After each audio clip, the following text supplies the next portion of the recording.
Les indemnités ne vont pas baisser. Moi, j'entends dire, enfin, je veux le dire très clairement, aux demandeurs d'emploi qui peut finir par être inquiet avec toutes les contre-vérités qu'on peut entendre. Il n'y a pas un demandeur d'emploi dont l'allocation va baisser au 1er juillet. Ce qu'il faut bien que les gens comprennent, c'est que cette réforme, c'est la pire des réformes depuis le Conseil national de la résistance, depuis 1946. C'est-à-dire que c'est la plus grande attaque contre les pauvres. C'est-à-dire qu'oser faire plus d'1 milliard d'euros d'économies par an sur les plus pauvres d'entre nous, c'est un immense scandale. Bonjour à tous. Les magistrats du Conseil d'État ont bloqué le mardi 22 juin la réforme de l'assurance chômage, en particulier concernant les modalités du calcul de l'allocation qui devait entrer en vigueur le 1er juillet. C'est un véritable camouflet pour le gouvernement. Samuel Churin, bonjour. Bonjour. Vous êtes comédien, intermittent. Vous êtes un des initiateurs et un porte-parole de la coordination des intermittents et précaires et membre du Conseil national de la Nouvelle Résistance. Vous êtes un opposant à cette réforme. Quel était votre sentiment lorsque vous avez appris que le Conseil d'État avait bloqué la réforme de l'assurance chômage ? D'abord, une grande joie, une belle victoire. Je pense que c'est pas souvent qu'une même réforme est retoquée 2 fois, parce que pour rappel, la réforme avait été retoquée sur le fond en novembre 2020, pour inégalité de traitement. Et donc là, pour la 2e fois, le gouvernement se prend une belle gifle, donc ça fait plaisir. Après, petit bémol, parce que on va rentrer dans le détail, mais je pense que le Conseil d'État aurait pu retenir des arguments de fond dès maintenant. Bien sûr, ils n'étaient pas là pour juger sur le fond, ils étaient là pour juger de l'urgence de suspendre la réforme. Il y aura un jugement sur le fond plus tard. Mais il y avait des éléments quand même à retenir pour retoquer tout de suite la réforme. Là, ils ont retenu l'aspect conjoncturel, à savoir, on n'a rien à dire sur la réforme, mais c'est pas le moment, parce que économiquement, la France va mal et les gens vont pas pouvoir retrouver du boulot tout de suite, donc voilà, c'est pas le moment. Mais sur le fond, cette réforme est un tel scandale que je ne vois pas comment le Conseil d'État pourrait ne pas la retoquer totalement. C'est quoi le problème avec cette réforme ? Pourquoi qu'elle soit retoquée comme ça pas par une instance bolchevique, le Conseil d'État, des gens très sérieux. Pourquoi est-ce qu'ils ont décidé de retoquer cette réforme ? Alors oui, déjà, il faut préciser pour les gens qui ne sont pas au courant que le Conseil d'État, ce sont souvent des collègues, des ministres ou des conseillers qui rédigent des réformes, puisqu'ils ont fait l'ENA ensemble, souvent. Et donc les juges du Conseil d'État, c'est pas du tout des juges qui viennent de la magistrature. Voilà, c'est la plus haute juridiction administrative de France. Bon. De toute façon, ils n'avaient pas la possibilité, je pense, de faire autrement. Ils devaient retoquer. Il faut bien comprendre, je pense que cette réforme se fait un peu dans l'indifférence générale. Elle a été médiatisée par le mouvement Occupons de tous les théâtres. On a essayé de la médiatiser partout. Quand on touche aux retraites, quand on touche à l'assurance maladie, ça fait écho dans la population. Mais effectivement, le gouvernement sait bien que quand on tape sur les chômeurs, en gros, tout le monde s'en fout. Bon. Mais ce qu'il faut bien que les gens comprennent, c'est que cette réforme, c'est la pire des réformes depuis le Conseil national de la résistance, depuis 1946. C'est le plus gros scandale, c'est le plus gros massacre. Il faut bien que les gens comprennent ça. C'est-à-dire que c'est la plus grande attaque contre les pauvres. C'est-à-dire qu'oser faire plus d'1 milliard d'euros d'économies par an sur les plus pauvres d'entre nous, c'est un immense scandale. Donc cette réforme est un immense scandale sur le fond, d'accord ? Parce que on tape le porte-monnaie des plus pauvres. Ok, c'est un immense scandale sur le fond. Mais en plus, cette réforme est très dangereuse parce qu'elle change la philosophie même de l'assurance chômage. Je vais y revenir après. Et troisièmement, techniquement, elle est totalement bancale parce qu'elle a été écrite par des incapables. Et donc, il y a des inégalités de traitement qui sont absolument abyssaux. C'est-à-dire que, je vais commencer par là, ça va aller très vite.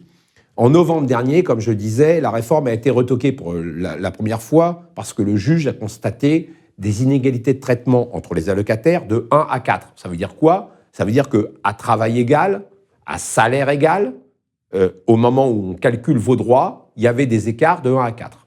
OK.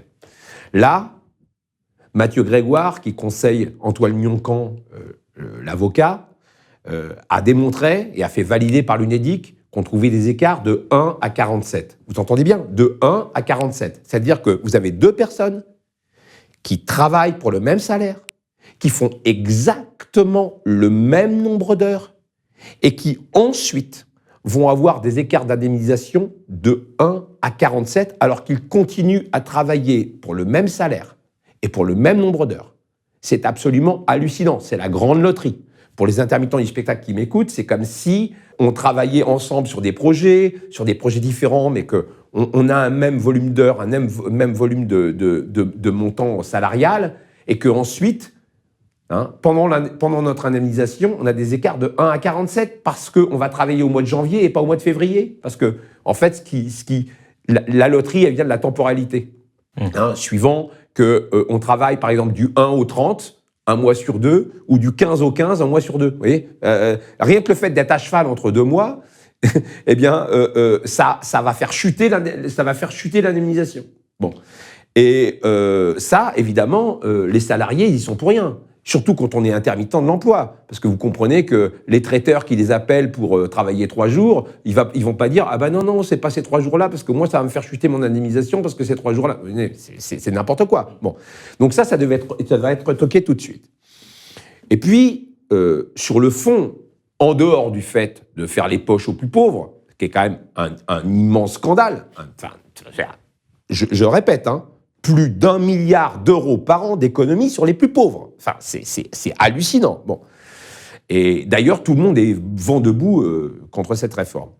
Mais en plus, c'est la philosophie de l'assurance chômage qui change. C'est-à-dire que pour rappel, et je pense que l'histoire a un sens, il faut faire de la pédagogie, l'assurance chômage a été pensée par des gens comme Croizat, Ambroise Croizat, même si lui avait pensé la sécurité sociale et les retraites par répartition.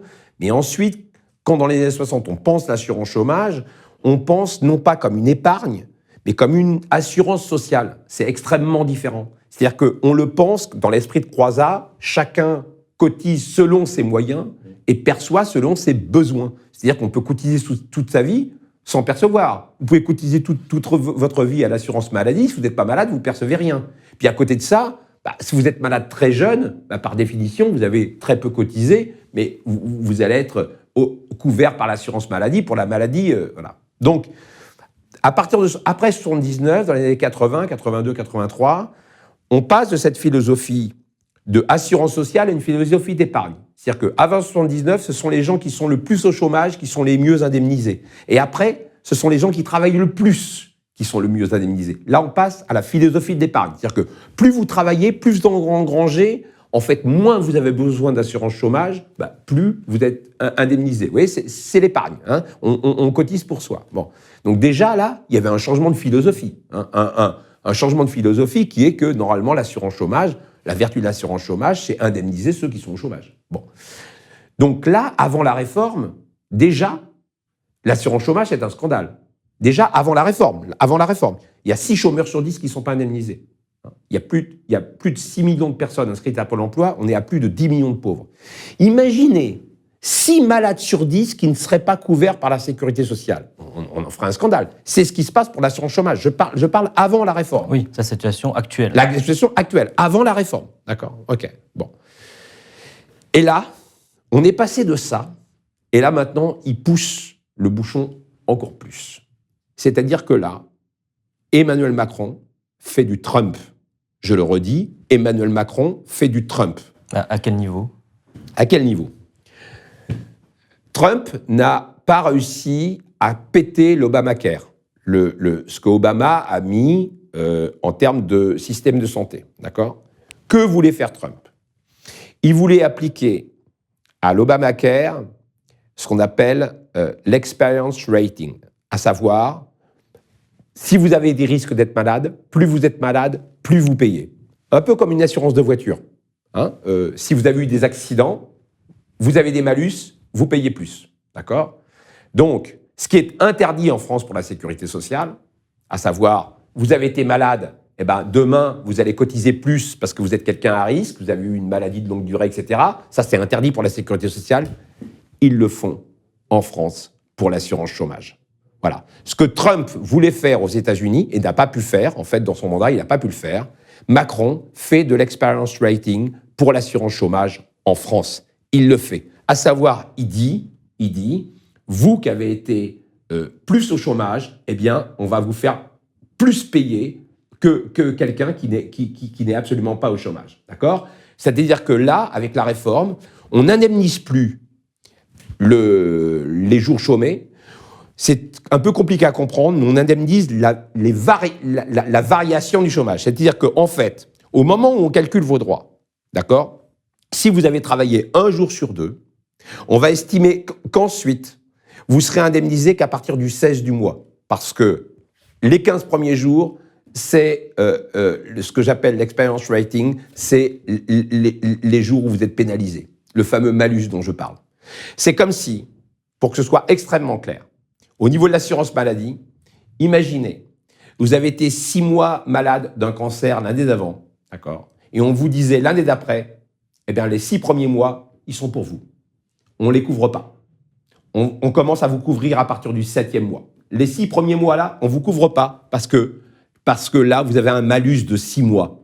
Parce que pendant 6 mois, vous avez été malade l'année d'avant. D'accord. Vous voyez le changement de philosophie. Est-ce que c'est clair? Ça, c'est le principe de la réforme. Là, c'est le principe de la réforme qui a été retoqué là, au Conseil d'État. C'est-à-dire qu'encore une fois, on est passé de chacun cotisant ses moyens, perçoit selon ses besoins, d'accord, à après 79, c'est de l'épargne. Plus vous cotisez, plus vous recevez. Moins vous cotisez, moins vous recevez. À maintenant, non seulement c'est pas plus vous cotisez, moins vous recevez, moins vous cotisez, moins vous recevez, c'est qu'on fait payer ceux qui cotisent le moins. On fait payer, on fait de l'experience rating. C'est-à-dire qu'on fait ce qu'ils n'ont jamais osé faire pour le reste, à savoir, on fait ce que je vous ai expliqué.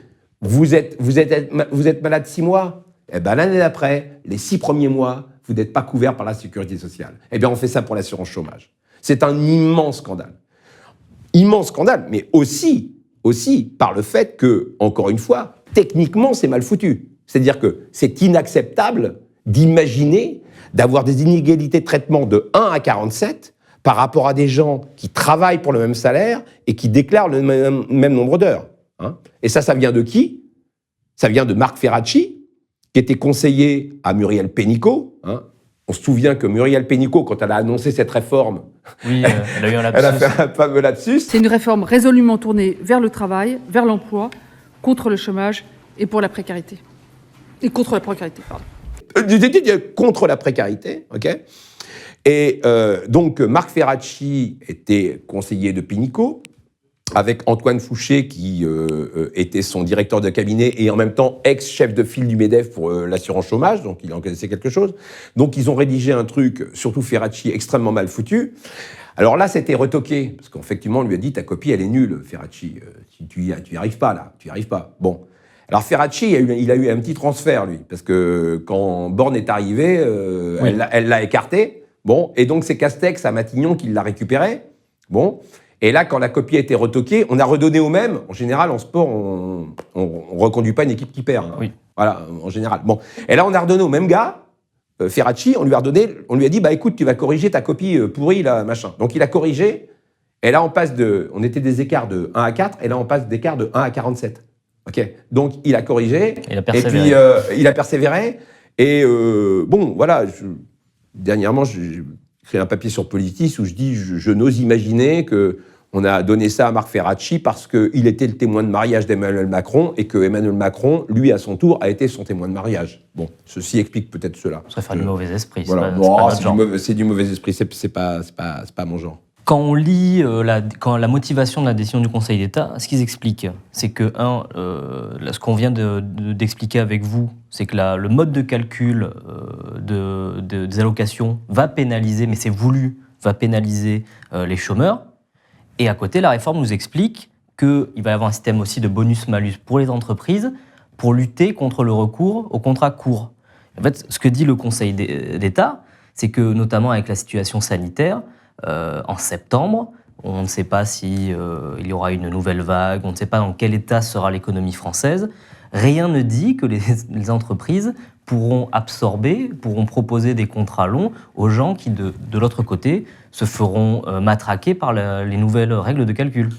Oui, c'est vrai, c'est ce que dit le Conseil d'État, mais je pense que c'est un peu un jugement de Salomon. Le seul argument du gouvernement, c'est le seul, c'est de dire, et c'est hallucinant qu'on laisse passer une chose pareille, le seul argument du gouvernement, c'est de dire il y a une augmentation des emplois précaires, alors pour lutter contre la précarité, il faut lutter contre les précaires. C'est-à-dire que pour lutter contre la précarité, il faut diminuer les allocations et l'assurance chômage, voire la supprimer de tous les gens qui sont précaires, parce que ça va engranger quoi? Ça va engranger que tous ces gens-là, ils vont signer des CDI. Et nous sommes aujourd'hui sur une reprise qui est soutenue, dont les 2 facteurs limitants sont la possibilité de recruter, ce qui veut dire qu'aujourd'hui, la question de l'emploi, c'est qu'il y a trop d'offres d'emploi par rapport à la demande. Et c'est le sens aussi de la réforme de l'assurance chômage, c'est de ne pas avoir une incitation, de ne pas s'enfermer dans le non-travail. Mais vous vous rendez compte de l'aberration de l'argument. Et donc ça, le Conseil d'État dit non. Non, ça, c'est pas possible. Ça, c'est pas possible. Ça, votre argument, là, que pour lutter contre la précarité, il faut lutter contre les précaires, c'est pas possible. D'ailleurs, 2 choses par rapport à ça. La première chose, pour vous dire comment fonctionne ce gouvernement, moi, j'ai eu affaire à eux depuis 2003, je lutte avec les intermittents du spectacle et aussi avec les intermittents de l'emploi, parce que c'est le même dossier. Hein. Ce que je veux dire, c'est qu'effectivement, nous avons un régime spécial, un régime spécifique, mais eux en avaient un aussi avant, l'annexe 4, qui était le régime des intérimaires. Il faut bien comprendre que nous, notre régime spécifique d'assurance chômage n'a pas été obtenu au nom de l'art et de la culture, mais au nom de la discontinuité de l'emploi.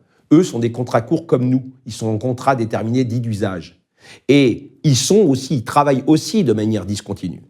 Et c'est d'ailleurs un scandale que nous ayons obtenu l'année blanche, à savoir la prolongation de nos droits pendant le Covid, et que eux, non. Eux, ils ont tous basculé au RSA. Donc eux, c'est le double effet qui se coule, entre guillemets. C'est-à-dire que premièrement, ils n'ont eu aucune aide.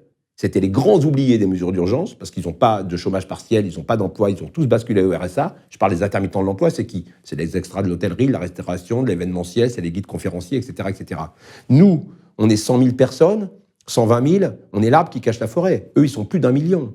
Et parce qu'on joue du Shakespeare et qu'on fait des films, on a obtenu ce que eux n'ont pas obtenu, mais ils auraient dû l'obtenir pareil. Ils sont en contrat court comme nous. Pour bien comprendre, hein, parce que vous êtes comédien, il y a certaines professions qui sont plus concernées que d'autres par l'intermittence et la discontinuité de l'emploi, mais on parle de centaines de milliers de personnes. C'est vraiment beaucoup de gens sont concernés et je peux un petit peu prêcher pour ma paroisse, notamment même les journalistes. Les jeunes journalistes, quand on commence à être journaliste, on est pigiste, c'est-à-dire qu'on nous appelle pour travailler 1 jour par-ci, 2 jours par-là. Des fois, on travaille 5 jours dans le mois, on fait 400 € à la fin. Et j'ai été dans cette situation-là. L'assurance chômage vient en complément, vient pas en plus, elle vient en complément. Elle venait, en tout cas, pour nous assurer un revenu à peu près décent, suffisant. Et ça, c'est quelque chose qui va disparaître, et même pour des professions auxquelles on ne pense pas forcément, comme la mienne, cette réforme va avoir des conséquences très très lourdes sur les jeunes journalistes. Mais l'assurance chômage a des conséquences sur la vie de tout le monde. Évidemment, là, on parle d'une chose qui est extrêmement importante à comprendre. La différence entre travail et emploi. Hein. L'emploi, on va définir ça comme ça. L'emploi, c'est ce qui est sanctionné par une fiche de paye. Okay ? Là, en ce moment, par exemple, moi, comme comédien, je suis en train d'apprendre un texte. Je travaille 6-7 heures par jour, mais je ne suis pas payé. Je ne suis pas employé, et pourtant, je travaille. Un pigiste, il se passe quoi par rapport à quelqu'un qui est en contrat à durée indéterminée dans une rédaction? Un pigiste, effectivement, pour faire un papier, peut-être qu'il va travailler 1 semaine, lire des ouvrages sur la question, faire les entretiens, etc. Mais effectivement, il sera payé qu'à la pige, lorsqu'il rendra son papier. Hein. Et tout le travail en amont, la partie cachée de l'iceberg, qui est beaucoup plus importante que la partie visible, n'est pas prise en compte. C'est pourquoi il faut arrêter avec ces droits attachés à l'emploi et qu'il faut des droits attachés à la personne. Parce qu'effectivement, le travail hors emploi n'est pas considéré. Et pourtant, vous enlevez le travail hors emploi de ce pays, le PIB s'écroule. Vous imaginez tous les bénévoles des associations, toutes les femmes ou hommes au foyer qui élèvent leurs enfants, c'est pas du travail, ça? C'est pas du travail, c'est un travail énorme. C'est pourquoi, par rapport à ça, il y a une chose qu'il faut relever. C'est tous les discours sur l'emploi sont bidons. On va vous les servir. Vous allez entendre parler pendant la campagne de plein emploi. Le mot plein emploi est un mensonge, retenez-le. Le plein emploi n'existe pas et n'a jamais existé. C'est-à-dire qu'avant les années 60, on fonctionnait en plein emploi, mais c'était un emploi fictif. Pourquoi ? Parce que près d'1 femme sur 2 elle travaillait beaucoup, mais elle n'était pas employée. Elle travaillait beaucoup parce qu'elle était tâches ménagères, les enfants, etc., mais elle n'était pas employée. Une fois que les femmes, et heureusement, sont arrivées sur le marché de l'emploi, on s'est aperçu que le plein emploi n'existait pas. Le plein emploi n'existe pas. Donc, toutes les formules là, moi, président de la République, je vais vous trouver de l'emploi, je vais vous trouver de l'emploi, je vais vous trouver de l'emploi, c'est bidon. On n'arrivera jamais à trouver 6 millions d'emplois. S'ils en trouvent 1 million d'emplois, il en restera encore 5. Et donc, pour revenir aux pigistes, eh bien, les journalistes sont comme les millions, c'est pas des centaines de milliers, c'est des millions. C'est ce qui a le plus augmenté. Les chômeurs de catégorie B et C, ceux qui alternent chômage et emploi. Ils sont plus de 2 500 000 en France. C'est des millions de personnes qui alternent chômage et emploi, qui vont être touchés par cette réforme. Et de fait, on ne veut pas reconnaître la part du travail hors emploi, ou on ne veut pas leur accorder une continuité de revenus. Et donc c'est très important de parler de ça, parce qu'on peut multiplier les exemples. Et donc je suis très content que vous parliez des pigistes, parce qu'il se passe pour eux ce qui se passe pour plein de gens, ce qui se passe pour les infirmières vacataires, parce que là, pour le Covid, par exemple, ils ont engagé des infirmières qui étaient intérimaires. Et c'est les seuls qui n'ont pas touché la prime. C'est scandaleux. Les infirmières ont une prime Covid, mais par contre, celles qui n'étaient pas en CDI, les vacataires n'ont pas touché la prime Covid pendant le premier confinement. Enfin, c'est hallucinant. Donc de toute façon, les intermittents de l'emploi, de manière générale, ceux qui travaillent dans la discontinuité sont les plus maltraités, sont les parias. Quand Macron dit attention, faut pas que je dépense un pognon de dingue, il a dit plusieurs fois à propos des assurances chômage, parce que vous comprenez, trop rémunérer le chômage, c'est aller contre l'emploi. C'est faire en sorte que les gens y restent, d'où la dégressivité. Ils vont appliquer de la dégressivité, au bout de X mois, vous baissez, si vous continuez à être au chômage. Ils ont déjà appliqué ça il y a 15 ans, ça n'a pas marché du tout, ça a fait le contraire de ce qu'ils voulaient faire. Et Michael Zemmour rappelle toujours qu'il y a au moins 8 études internationales qui montrent absolument l'inverse, à savoir mieux vous êtes rémunéré, mieux vous êtes dans des conditions pour faire un entretien d'embauche et pour retrouver un emploi plus facilement, parce que vous comprenez que quand vous n'avez pas de toit, pas de logement, quand vous êtes à 2 doigts de vous faire virer, les entretiens d'embauche sont beaucoup plus difficiles à obtenir, et ce qui se passe, c'est que vous avez au mieux des bullshit jobs, des petits jobs, mais c'est ça qu'ils veulent en fait. En fait, c'est ça. C'est quoi l'esprit de cette réforme ? Eh bien, c'est ce que raconte Kessler dans le très bon documentaire La Sociale de Gilles Perret sur Ambroise Croizat, sur la sécurité sociale. Kessler, le grand penseur du MEDEF, il dit « Moi, mon but, c'est de détruire tout le programme du Conseil national de la résistance. C'est ça mon but. » Et pourquoi est-ce qu'ils veulent s'attaquer à ça ? C'est ça qu'il faut bien comprendre. Pourquoi est-ce que là, ils sont vent debout, et pourquoi est-ce qu'ils veulent s'attaquer à ça, et pourquoi le MEDEF est main dans la main avec eux ? Parce que leur but, c'est que les gens, entre leur période d'emploi, ne touchent pas d'assurance chômage afin d'aller à la pêche au petit boulot, à n'importe quel prix. Leur but, c'est comme en Angleterre, que les gens aient 5 ou 6 petits jobs pour un SMIC en fin de mois. Leur but, c'est ça. Leur but, c'est de faire du dumping social et que les gens acceptent n'importe quel boulot à n'importe quel prix. Parce que ce qu'il faut bien comprendre, c'est que sur l'assurance chômage se joue une chose essentielle, qui est le lien de subordination. Le lien entre l'employeur et le salarié.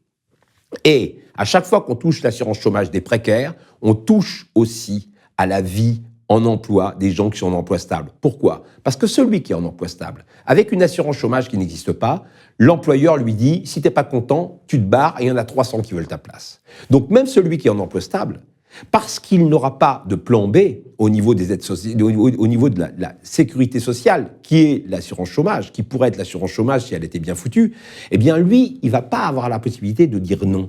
Il va être obligé d'accepter ce job à n'importe quel prix, dans n'importe quelle condition, et même s'il est pénible et maltraité, il va s'accrocher à son emploi à tout prix. Parce que l'assurance chômage, c'est l'horreur. Non, les indemnités ne vont pas baisser. Moi, j'entends dire, enfin, je veux le dire très clairement, aux demandeurs d'emploi qui peut finir par être inquiet avec toutes les contre-vérités qu'on peut entendre. Il n'y a pas un demandeur d'emploi dont l'allocation va baisser au 1er juillet. Là. Il y a une étude de l'UNEDIC qui parle d'une baisse de 17% des allocations pour plus d'1 million de salariés. Alors, c'est chômeurs. une présentation tronquée.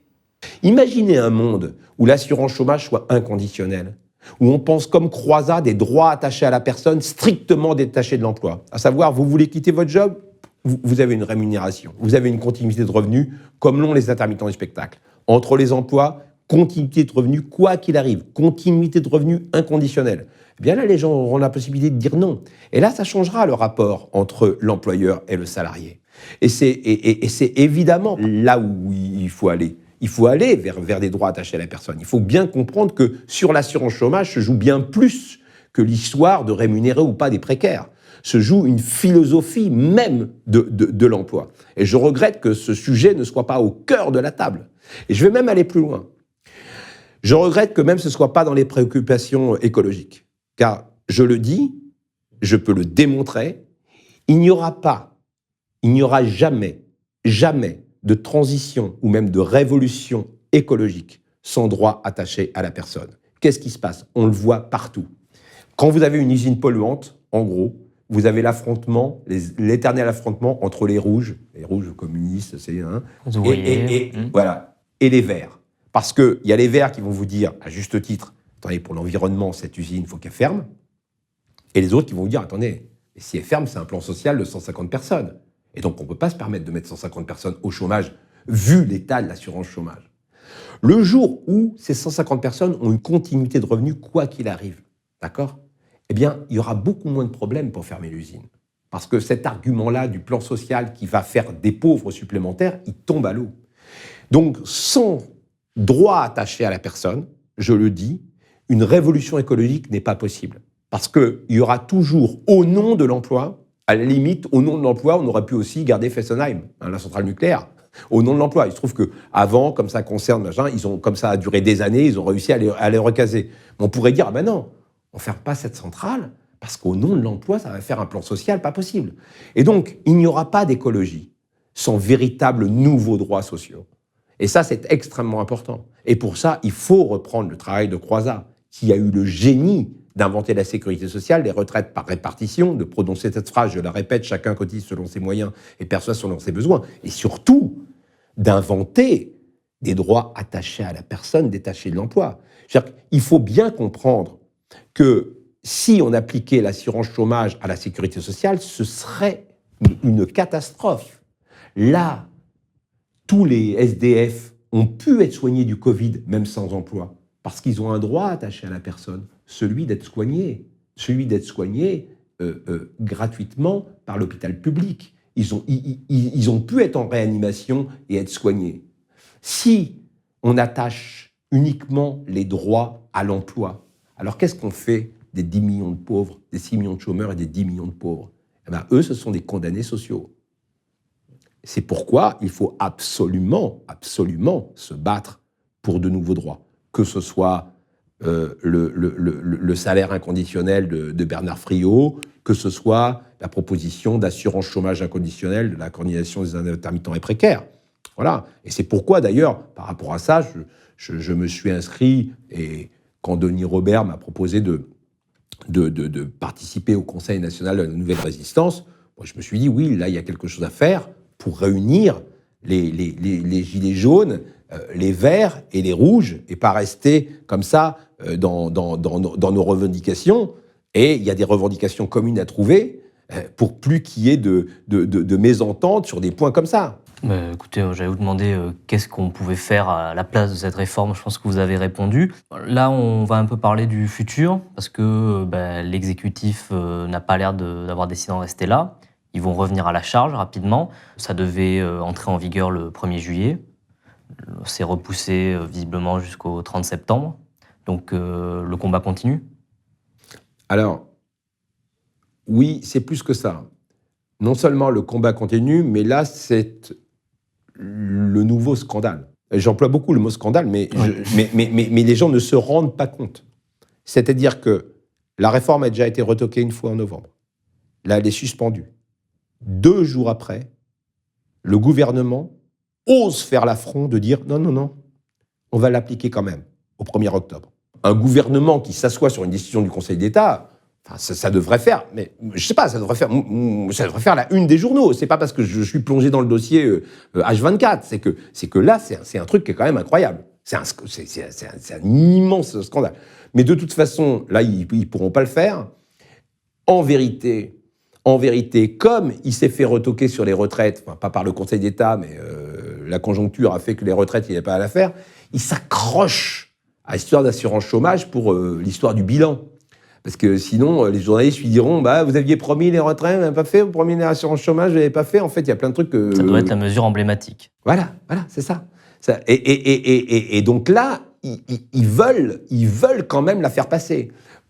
Pour rappel, tous les syndicats de salariés, les 5 confédérations sont contre cette réforme. Pour rappel, tous les partis politiques, sauf En Marche, sont contre cette réforme. Et mieux, c'est ça qui est le plus hallucinant, c'est que Antoine Fouché, dont j'ai parlé tout à l'heure, qui était quand même directeur de cabinet de Muriel Pénicaud, donc numéro 2 du ministère du Travail, qui est un des penseurs de cette réforme, qui était ex-négociateur pour le MEDEF, pour l'assurance chômage. Donc quand on a vu, inutile de vous dire que quand on a vu que c'était Antoine Fouché qui était directeur de cabinet de Muriel Pénicaud, on s'est dit, ça sent très très très mauvais pour les chômeurs. Bon, lui, Antoine Fouché, a déclaré il y a 3 mois qu'il ne fallait surtout pas appliquer la réforme qu'il avait co-rédigée dans ces conditions-là, en disant, bien sûr sur la première partie je ne suis pas d'accord, en disant c'était une bonne réforme en temps normal, mais là, vu la crise, il ne faut surtout pas l'appliquer. D'accord ? Donc, c'est quand même assez drôle, parce que on peut rire de leurs arguments, parce qu'ils nous expliquent que c'est une super réforme pour les précaires, d'accord ? Mais, alors, si c'est une super réforme pour les précaires, si vous avez une crise, vous l'appliquez tout de suite, au contraire. Hein, si c'est un super remède. Mais là, quand même le gars qui l'a rédigé dit non, mais là, avec la crise, là, vaut mieux pas l'appliquer. Donc, le directeur de cabinet, et même Pénicaud, on a touché un mot il y a 1 mois et demi pour revenir après 3 jours dessus, mais elle a fait entendre, même elle a fait entendre dans une première interview qui serait pas bienvenu, par temps de crise, d'appliquer cette réforme. Ce que dit le Conseil d'État. Cette réforme de l'assurance chômage, elle a été mise en route par moi au moment du gouvernement d'Édouard Philippe, à un contexte qui était très différent. Hein. Baisse du chômage, 405 000 créations d'emplois en 2019, les clignotants étaient au vert. Je pense que les systèmes d'assurance chômage doivent tenir compte des contextes. Et donc le gouvernement d'ailleurs a modifié ce qui était prévu. On discute avec les partenaires sociaux. Moi je ne suis plus aux manettes, c'est à eux d'en discuter. Mais je pense qu'effectivement il faut en discuter. Nous disons que de toute façon, vous l'avez bien compris, je ne veux pas refaire la démonstration, que cette réforme est une monstruosité. Même si on était au beau fixe, même si on était dans le meilleur des mondes, même si l'emploi était sublime, cette réforme est une monstruosité. Mais ce que je veux dire, c'est que là, il y a même... tout le monde se délite. Et donc, on se dit... Parce qu'il fonctionne par décret. Hein, ils s'en foutent de l'Assemblée nationale. Puisque là, encore une fois, ces décisions-là, ils peuvent les prendre sans le Parlement. C'est ça qu'il faut bien comprendre. Ils les prennent par décret. Donc, ils changent le décret et disent maintenant, on va l'appliquer ici, on va l'appliquer là. Et ils n'ont aucun compte à rendre à la représentation nationale ni au corps social. C'est-à-dire qu'ils s'assoient sur tous les syndicats, ils s'assoient sur le législatif, sur l'Assemblée et le Sénat. Et toutes les questions, parce qu'il y en a eu toutes les semaines, que posent les députés et les sénateurs pour les supplier de retirer cette réforme, en fait, c'est des questions qui, de fait, ne concernent pas directement les députés. Ils les posent, ils ont bien raison de les poser, parce que ça concerne les députés, ça concerne leurs administrés. Mais les députés savent bien qu'ils sont totalement impuissants par rapport à ça, puisque la réforme ne vient pas à l'Assemblée. Ils procèdent par décret. Ils changent le texte, hop, et puis ils remettent un nouveau décret. C'est ce qui s'est passé, ils ont refait un nouveau décret pour le 1er octobre. Et j'affirme qu'ils ne pourront pas l'appliquer au 1er octobre. En tout cas, on va tout faire pour ça. Merci Samuel Churin. Cet entretien est terminé. S'il vous a plu, n'hésitez pas à vous abonner, à activer la cloche pour suivre tous nos contenus. Et si vous pouvez, soutenez-nous sur notre site blast-info.fr. Devenez un abonné, car nous n'existons que grâce à vous et l'information indépendante a un prix. Je vous remercie et moi je vous dis à très bientôt. Salut.